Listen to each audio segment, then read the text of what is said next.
Mga patapon na mga bagay pwede pang magamit recycle.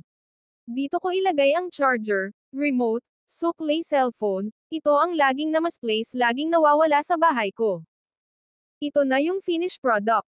Kung gusto nyo rin ganito panoorin ituturo ko. Kumuha ng tuyong balat galing sa puno ng saging mas maigi kung may abaka. Pagkatapos ay gupit-gupitin ng maliit na pahaba. Gaya ng ganito. Sunod gawin mahabang centipede para ka lang nagtrintas. Pumili ng pari-parihong mga plastic bottles. Hugasan ng maigi at gupitin ng pari-parihong haba ang mga bote. Gumamit ng glue gun at glue stick. Umpisahan na ang pagdikit. Gumawa ng marami hanggang mapalibutan ito.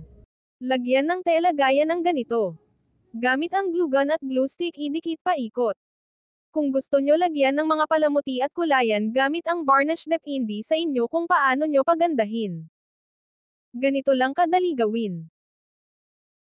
Salamat sa panonood guys.